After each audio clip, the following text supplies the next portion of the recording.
Hello everyone, welcome back to our NCERT series. कल हमने chapter 2 पढ़ा, हिस्ट्री क्लास 6 एनसीईआरटी का। आज मैं उसी सेकेंड चैप्टर से कुछ एनसीईआरटी के क्वेश्चंस लेके आई हूँ। जैसा कि मैंने कल बताया, ये क्वेश्चंस दृष्टि आईएएस की साइट से लिए गए हैं। आप चाहे तो डायरेक्टली उनकी साइट पे जाके क्विज कंपाइलेशन को सॉल्व करके प्रैक्टिस कर सकते हैं एनसीईआरटीज़ के क्वेश्चंस को। तो बहुत देर न करते हुए हम स्टार्ट करते हैं इन क्वेश्चंस को सॉल्व करना, और इसके बाद हम चैप्टर 3 पे बढ़ेंगे। First question, which of the following site is are neolithic archaeological site? इनमें 5 नाम दिए हैं: मेहरगढ़, बुरज़ाहोम, महागढ़ा, कोलदीवा, दाऊजली हैदिंग। तो ये 5 के 5 जो हैं सभी नियोलिथिक साइट्स हैं। तो इसमें डी ऑप्शन, सारे ऑप्शन जो हैं वो करेक्ट हैं। Question number 2. Traces of ash have been found in which of the following? Caves of Bhimbetka, Karnool Caves, कोलदीवा या हंग्सकी? तो कर्नूल केव्स सही ऑप्शन है। यहाँ पे एश के ट्रेसेस जो हैं वो मिले थे। Question number 3. Which of the following is famous for prehistoric rock painting? Pre historic rock painting के लिए क्या फेमस है? हमने देखा था मैप पे भीमबेटका, जो मध्य प्रदेश वाले एरिया में है, ये बहुत फेमस है प्री हिस्टोरिक रॉक पेंटिंग के लिए। Question number 4, match the following. ठीक, तो Palaeolithic period, Mesolithic period, megalithic period और नियोलिथिक पीरियड। हमने कल पैलियोलिथिक पीरियड देखा कि सबसे अर्लीस्ट पीरियड वही है। तो इसमें सबसे अर्लीस्ट कौन सा ईयर्स दिए हुए हैं? ये ऑप्शन नंबर 2, लिस्ट 2 में, from 2 million years ago to 12,000 years ago. Mesolithic period इसके बाद आता है, यानी कि beginning about 12,000 years ago and lasting till about 10,000 years ago. ए का क्या हो जाएगा? ये सेकेंड। बी का हो जाएगा थर्ड। सी मेगालिथिक पीरियड, ये बहुत बाद में आता है, नियोलिथिक के भी बाद में। तो इसका ऑप्शन क्या है? ये फोर्थ वाला, जो कि है from 2,500 years ago to 1,900 years ago. और डी ऑप्शन जो कि नियोलिथिक पीरियड है, ये आता है इसमें, ये बिगनिंग 10,000 ईयर्स अगो। ठीक है। Fifth and last question, consider the following: Palaeolithic period, Mesolithic period, Neolithic period. Tools of which of the above mentioned periods are called microliths और small stone? कौन से टाइम के, कौन से पीरियड के जो टूल्स हैं उनको माइक्रोलिथ्स बोला जाता था? तो हमने देखा था जो मेसोलिथिक पीरियड है उसके टूल्स को माइक्रोलिथ या स्मॉल स्टोन कहा जाता था। तो इसमें ऑप्शन बी यानी कि सेकंड ओनली आंसर सही होगा। तो अब हम स्टार्ट करेंगे chapter 3 of history class 6 NCERT. पर इससे पहले मैं आप सभी को विश करना चाहूँगी a very happy new year. हालांकि हम एस्पिरेंट्स के लिए न्यू ईयर तो तब है जब हमारी न्यू बिगनिंग स्टार्ट हो, हम एग्ज़ाम्स क्रैक करें और जल्दी जल्दी से पोस्टिंग हो, जॉइनिंग हो, है ना। तो अब स्टार्ट करते हैं। इसी अपने इस एम को अचीव करने के लिए एक स्टेप और फॉरवर्ड बढ़ते हैं चैप्टर 3 स्टार्ट करके। From gathering to growing food, varieties of food. Today, most of our food, such as fruits, vegetables, grain, milk, and meat, comes from plants that are grown and animals that are reared. Different plants grow in different conditions. Rice, for example, requires more water than wheat and barley. This explains why farmer grows some crops in some area and not in other areas. हमें पता है अलग अलग plants के लिए उनको grow करने के लिए कंडीशंस भी अलग अलग होनी चाहिए। राइस को थोड़े ज़्यादा पानी की ज़रूरत होती है वीट और बार्ले के कंपैरिजन में। इसलिए फार्मर्स जो हैं वो कुछ ही क्रॉप्स को कुछ एरियाज़ में ग्रो करते हैं और दूसरे तरीके के क्रॉप्स को दूसरे एरियाज़ में करते हैं। Different animals too prefer different environments. For instance, sheep and goat can survive more easily than cattle in dry, hilly environment. But as you saw in chapter 2, women and men did not always produce their own food. The beginnings of farming and herding. We have seen in chapter 2 that the climate of the world was changing. And so were plants and animals that people used as food. Men, women, and children probably observed several things: the places where edible plants were found, how seeds broke off stalks, fell on the ground, and new plants sprouted from them. Perhaps they began looking after plants, protecting them from birds and animals so they could grow and the seeds could ripen. In this way, people became farmers. Women, men, and children could also attract and then tame animals by leaving food for them near their shelters. The first animal to be tamed was the wild ancestor of the dog. अब यहाँ से एक question बन सकता है, सबसे पहला animal जिसे टेम किया गया या आप कह सकते हो जिसे पाला गया, कौन था वो? डॉग का कोई वाइल्ड एंसेस्टर था. Later people encouraged animals that were relatively gentle to come near the camps where they lived. धीरे धीरे क्या हुआ, लोगों को लगने लगा कि हाँ, वो एनिमल्स जो थोड़े से जेंटल हैं, थोड़े से फ्रेंडली हैं, उनको वो अपने कैंप्स के आसपास में आने देते थे. The animals such as sheep, goat, cattle, and also the pig lived in herds, and most of them ate grass. Often, people protected these animals from attacks by other wild animals. कई बार ऐसा होता था कि ये जो animals थे वो लोगों को प्रोटेक्ट करते थे वाइल्ड एनिमल से, इसलिए भी वो ऐसे टेम्ड एनिमल्स को अपने कैंप के नियर बाय आने देते थे. नाउ डोमेस्टिकेशन क्या होता है ये? Domestication is the name given to the process in which people grow plants and look after animals. ऐसे ये वो प्रोसेस है जहाँ पे लोग जो है प्लांट्स को ग्रो करते हैं और एनिमल्स को रेयर करते हैं. Very often plants and animals that are tended by people become different from wild plants and animals. This is because people select plants and animals for domestication. For example, they select those plants and animals that are not prone to disease.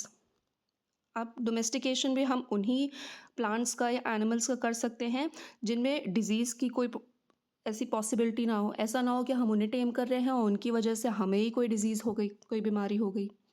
They also select plants that yield large size grain and have strong stalks capable of bearing the weight of ripe grain. वो ऐसे plants को या ऐसे grains को रखने की कोशिश करते थे जिनकी यील्डिंग कैपेसिटी जो है वो बहुत हाई थी, उनका ग्रेन साइज बहुत लार्ज था, उनके स्टॉक्स जो हैं वो स्ट्रॉन्ग थे और वो अच्छे से राइप कर सकते थे. Seeds from selected plants are preserved and sown to ensure that new plants and seeds will have the same qualities. Amongst animals, those that are relatively gentle are selected for breeding. As a result, gradually domesticated animals and plants become different from wild animals and plants. For example, the teeth and horn of wild animals are usually much larger than those of domesticated animals. हम ये देख सकते हैं कि जो wild animals होते थे obviously वो मीट खाते होंगे जिसकी वजह से उनके टीथ का स्ट्रक्चर भी उसी तरीके से फॉर्म्ड होगा. तो वाइल्ड एनिमल्स के टीथ जो हैं वो डोमेस्टिकेटेड एनिमल से ज़्यादा लार्जर थे. Look at these two sets of teeth. इस पिक्चर में यहाँ पे टीथ के दो सेट्स दिए हुए हैं. Which do you think belongs to a wild pig and which to a domesticated one? आपको क्या लगता है इनमें से कौन सा टीथ जो है वो वाइल्ड पिग का है और कौन सा एक डोमेस्टिकेटेड एनिमल का है? बहुत ऑब्वियस है, ये जो थोड़ा सा लार्जर वन दिख रहा है ना, दिस वन, ये एक वाइल्ड पिग का होगा और ये जो स्मॉलर वन है कंपैरेटिवली ये एक टेम्ड एनिमल का होगा. Domestication was a gradual process that took place in many parts of the world. It began about 12,000 years ago. Domestication start कब हुआ? 12,000 साल पहले. Virtually all the plant and animal produce that we use as food today is a result of domestication.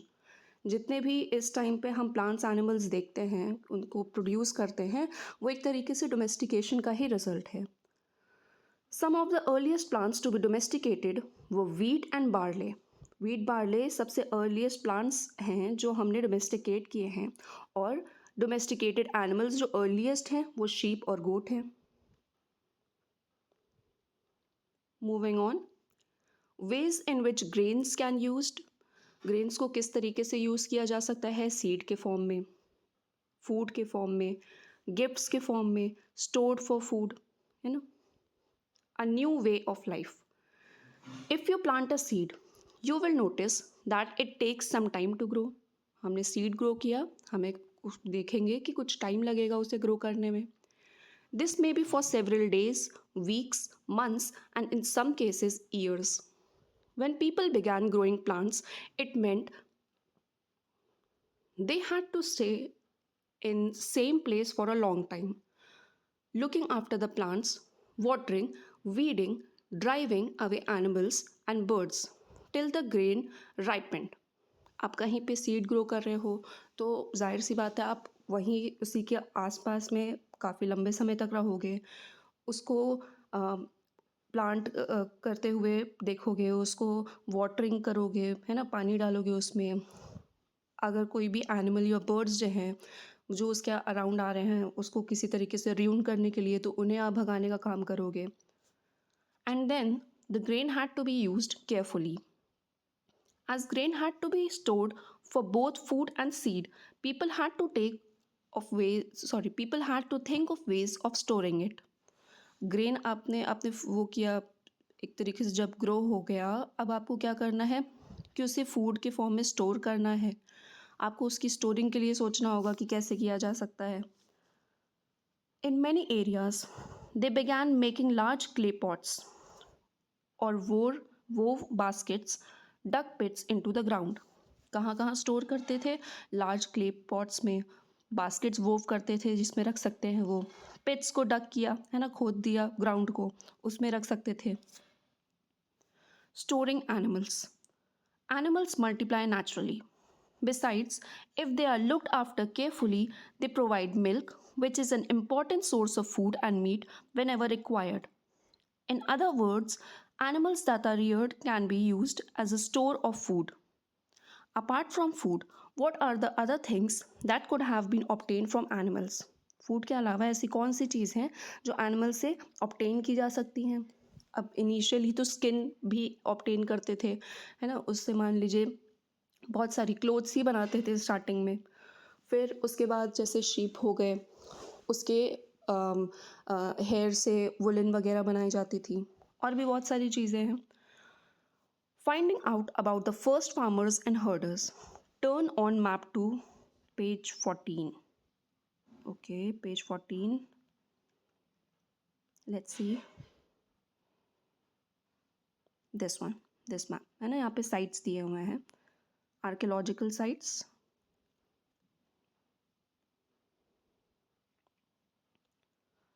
You will notice a number of blue squares. Each marks a site from where archaeologists have found evidence of early farmers and herders. ये जो blue square में वहाँ sites दिए हुए थे, उसमें क्या था कि यहाँ पे अर्ली फार्मर्स और हर्डर्स जो हैं उनके एविडेंसेस पाए गए हैं. These are found all over the subcontinent. Some of the most important ones are in the northwest, in present-day Kashmir, and in East and South India. To find out whether these sites were settlements of farmers and herders, scientists study evidence of plants and animal bones. One of the most exciting finds includes remains of burnt grain. These may have been burnt accidentally or on purpose.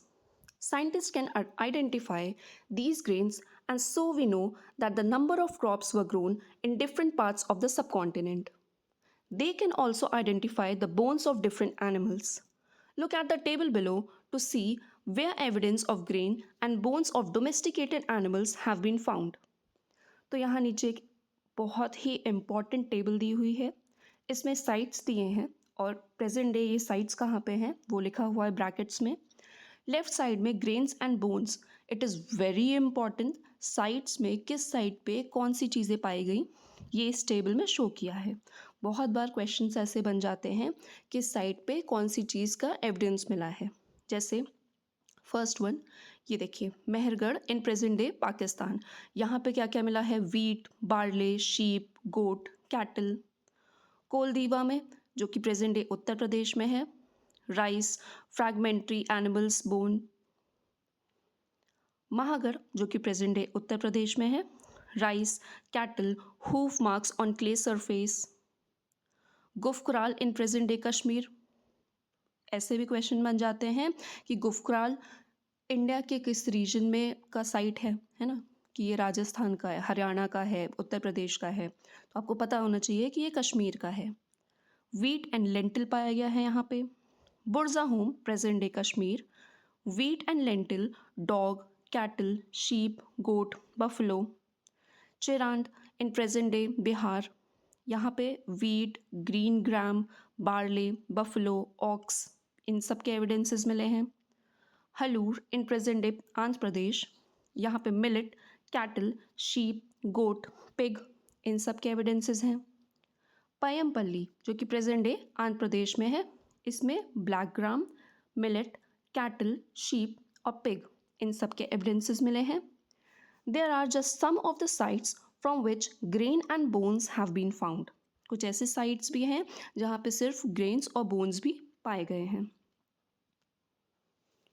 Towards a settled life,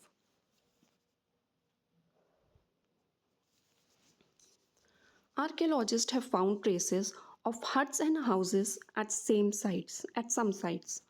For instance, in Burza home in present-day Kashmir, people built pit houses which were dug into the ground with steps leading into them. अब बुरजा home एक site है, वहाँ पे लोगों ने पिट houses बनाए हैं जिसको ग्राउंड में डग करके बनाया जाता है। These may have provided shelter in cold weather. Cold weather में ये लोगों के लिए शेल्टर का काम करते हैं। Archaeologists have also found cooking hearth both inside and outside the huts, which suggests that depending on the weather, people could cook food either indoors or outdoors. Stone tools have been found from many sites as well. Many of these different from the earlier Paleolithic tools. अब हमने last chapter में stone tools देखे थे, Palaeolithic के time के अलग थे, Mesolithic के अलग थे, नियोलिथिक टाइम के अलग थे।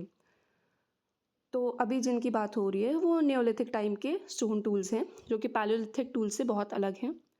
These include tools that were polished to give a fine cutting edge and mortars and pestles used for grinding grain and other plant produce.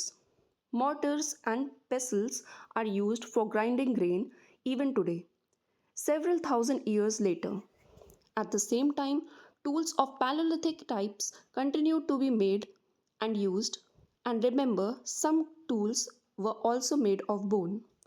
कुछ तो स्टोन से बने हुए थे लेकिन कुछ टूल्स जो हैं वो बोन से भी बने थे। पिक्चर देख लेते हैं। New stone tools, compare these with the tools shown on page 13 chapter 2। ठीक है, तो काफ़ी अलग तरीके के हैं ये नियोलिथिक के, पैलियोलिथिक और मेसोलिथिक से। Many kinds of earthen pots have also been found. These were sometimes decorated and were used for storing things.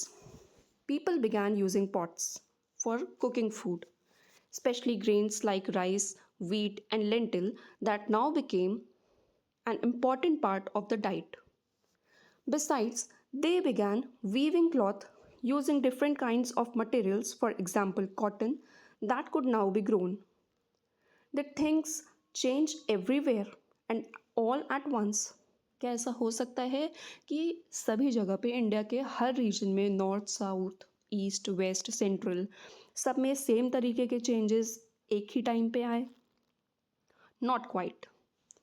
In many areas, men and women still continued to hunt and gather food, and elsewhere, people adopted farming and herding slowly over several thousand years. Besides, in some cases, people tried to combine these activities, doing different things during different seasons. What about other customs and practices? Archaeology does not tell us directly about these. क्या customs हैं, practices हैं, हम idea लगा सकते हैं जो भी evidences मिले हैं उनसे, बट एग्जैक्टली बोलना विथ प्रूफ कि हाँ ऐसा ही होगा, ये थोड़ा सा मुश्किल है। Scholars have studied the lives of present day farmers who practice simple agriculture. They have also studied the lives of herders. Many of these farmers and herders live in groups called tribes. तो जितने भी ये farmers herders थे वो एक group में रहते थे जिनको tribes कहा जाता था.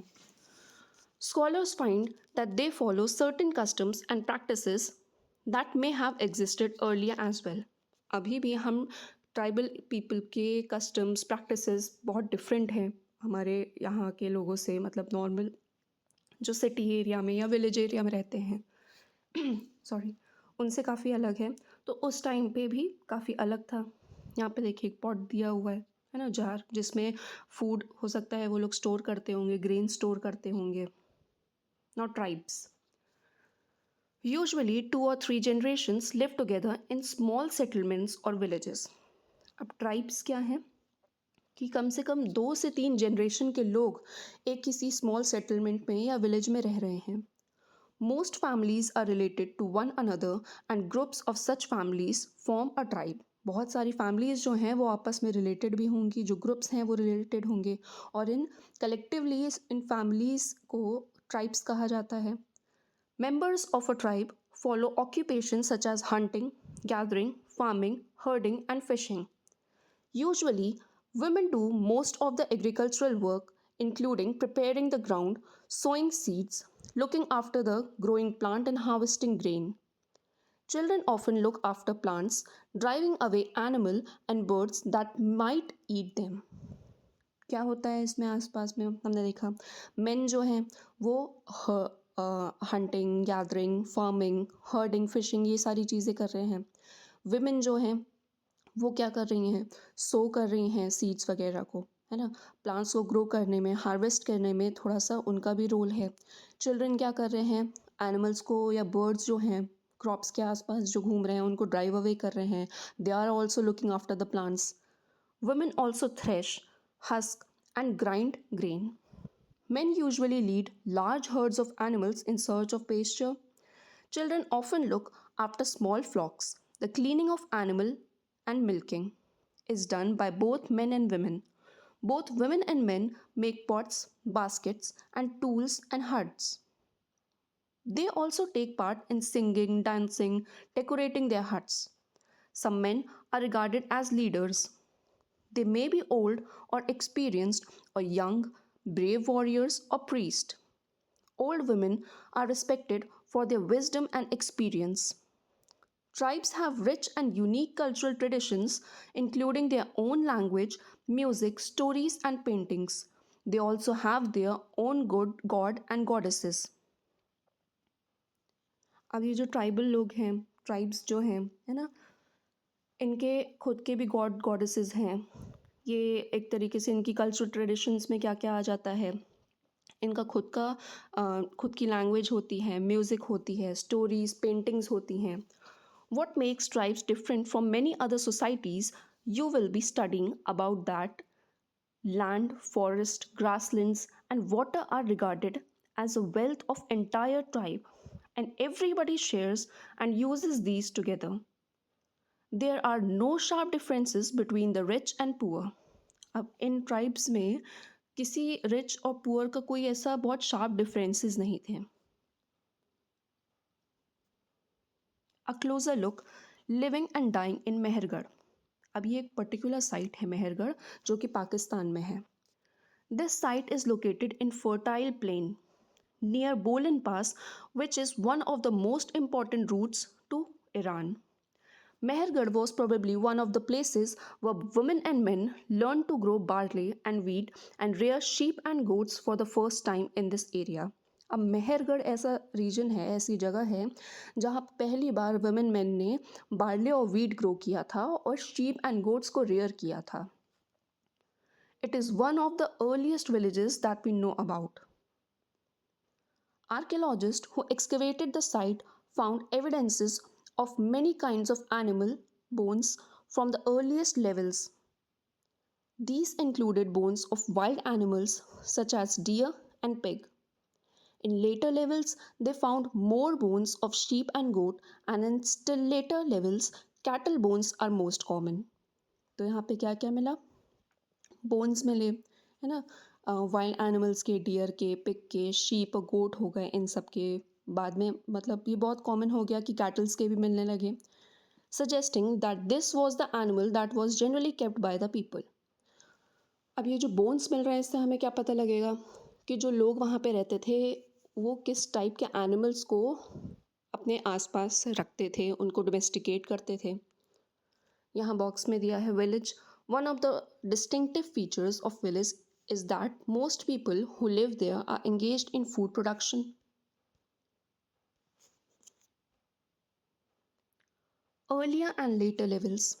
When archaeologists are digging at an excavation site, how do they know which level is earlier and which is later? अब आर्कियोलॉजिस्ट हैं, कहीं पे डिग कर रहे हैं, उनको कैसे पता लगेगा कि कोई चीज़ जो हमें मिली है वो पैलियोलिथिक एज की है या नियोलिथिक एज की है, या मतलब बहुत उससे भी बाद के ईयर्स की है ना? कैसा पता लगेगा? Look at the illustration. ये पिक्चर है, इसकी बात हो रही है।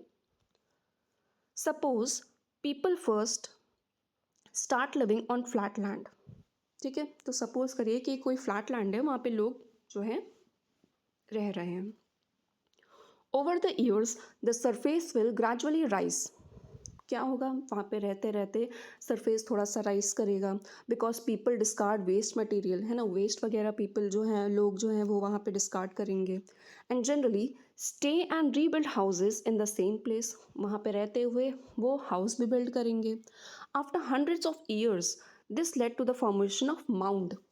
हो सकता है बाद के सालों में क्या हो कि जहाँ पे वो रह रहे हैं, उन्होंने जो भी बिल्ड किया है चीज़ रहने के लिए, वो डिस्ट्रॉय हो जाए, जिसकी वजह से एक और लेयर उसके ऊपर आ गई काफ़ी सालों बाद। ठीक है, तो ऐसे ही करके धीरे धीरे माउंड बनता है। So when this mound is dug up, इस माउंड को जब डिग किया जाता है, what is found from the upper layer of the mound is generally from a later time than what is found from the lower layer of the mound. अब जैसे ये है ना, ये इलस्ट्रेशन है, इसमें फोर्थ में जो भी पाया जाएगा और वन में जो भी पाया जाएगा, सबसे पहले तो ये फोर्थ वाली लेयर बनी होगी, उसके बाद ये third layer, then second layer, then first layer. यानी कि जब हम डिग कर रहे हैं, हमें फर्स्ट लेयर पे जो भी मिला वो सबसे न्यूवेस्ट है, सबसे नया है, और जो फोर्थ लेयर पे मिला वो सबसे ज़्यादा पुराना है ना। These upper and lower layers are often referred to as levels. ये जो अपर लोअर लेयर है इनको लेवल्स कहा जाता है। Other finds at Mehergarh include remains of square and rectangular houses. यहाँ पे जो घर पाएगा, ये देखिए पिक्चर में, ये स्क्वायर या रेक्टेंगल फॉर्म में थे। Each house had 4 or more compartments, some of which may have been used for storage.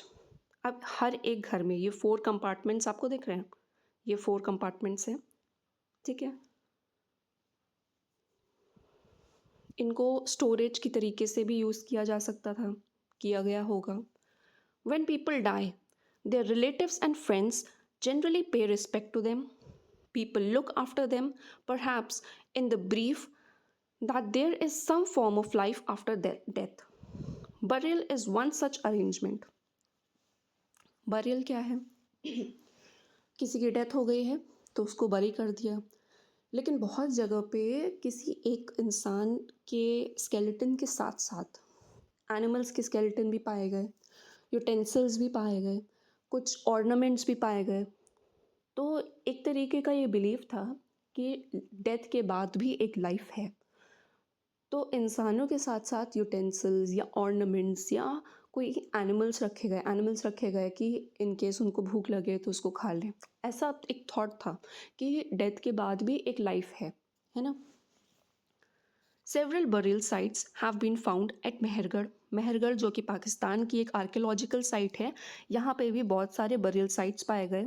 In one instance the dead person was buried with goats which were probably meant to serve as food in the next world. अभी just मैंने ये बताया कि एक buried person पाया गया, ठीक है, उसके साथ गोट भी थे, और ऐसा माना गया, उन्होंने इस थॉट से गोट को बरी किया साथ में कि उनको नेक्स्ट वर्ल्ड में इन केस भूख लगे तो वो उसको खा सकें। ये देखिए, ये बरियल का एक पिक्चर है, ये ह्यूमन स्केलेटन है ना। यहाँ पे हम देख सकते हैं ये किसी प्रोबेबली एनिमल का स्केलेटन है। ठीक है, ये मेहरगढ़ का एक बरेल का पिक्चर है। Okay, now a closer look on Daojali heading. ये क्या है? ये भी एक आर्कियोलॉजिकल साइट है। This is a site on the hills near Brahmaputra valley. Eastern side में हमने देखा है कि ब्रह्मपुत्र है, तो ब्रह्मपुत्र वैली में एक ये साइट है। Close to the routes leading to China and Myanmar. Here stone tools including mortars and pestles have been found. यहाँ पे स्टोन टूल्स जो हैं वो पाए गए हैं। These indicate that people were probably growing grain and preparing food from it. Other finds include jadeite. Jadeite क्या है? ये एक stone है जो कि चाइना से लाया गया है। Also common are finds of tools made of fossil wood, जो कि एक ancient wood that has hardened into stone, and pottery. ये सारी चीज़ें पाई गई हैं। यहाँ बॉक्स में कीवर्ड्स हैं, ठीक है। Elsewhere. Find Turkey in your atlas. One of the most famous Neolithic site, Cattle Huyuk, was found in Turkey. तो Cattle Huyuk एक Neolithic site है टर्की रीजन में। Several things were brought from great distances. बहुत सारी चीज़ें दूर दूर वाली जगह से लाई गई, जैसे सीरिया से flint, cowries from the Red Sea, shells from Mediterranean Sea, and used in the settlements. Remember, there were no cards. अब आप सोचिए कोई चीज़ सीरिया से लाई गई है, रेड सी के एरिया से लाई गई है या मेडिटेरेनियन एरिया से लाई गई है, वो भी उस टाइम पे जिस टाइम पे कार्ड्स भी नहीं होते थे। Most things would have been carried on the backs of pack animals such as cattle और बाय पीपल। तो अगर कार्ड्स भी नहीं हैं तो इनको उतनी दूर से कैसे लाया गया? इंडिया के आसपास वाले एरियाज़ में कैटल्स के बैक पे, या लोग खुद अपने बैक पे लेके आते थे, है ना। तो यहाँ हमारा थर्ड चैप्टर ख़त्म होता है। यहाँ पे फिर से वही क्वेश्चंस दिए हुए हैं।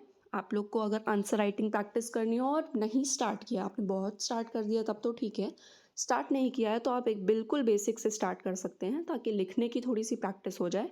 यहाँ पे क्वेश्चंस दिए हैं, जस्ट आपने अभी चैप्टर पढ़ा तो आप इनके आंसर्स लिखिए, है ना। अच्छा, यहाँ पे एक बॉक्स में कुछ इंपॉर्टेंट डेट्स दी हुई हैं। Beginnings of domestication about 12,000 years अगो। हमने चैप्टर में भी देखा कि डोमेस्टिकेशन स्टार्ट कब से हुआ? 12,000 ईयर्स अगो से। Beginning of settlement at Mehrgarh about 8,000 years ago. और मेहरगढ़ में सेटलमेंट स्टार्ट हुआ है कम से कम 8,000 साल पहले से। ठीक है, तो कल से हम चैप्टर 4 को स्टार्ट करेंगे और मुझे बताइएगा कि क्या थर्ड चैप्टर का मैं क्विज़ लेके आऊँ। जो थर्ड चैप्टर का क्विज़ है वो कल फोर्थ चैप्टर से पहले हम देखेंगे। ठीक है, थैंक यू।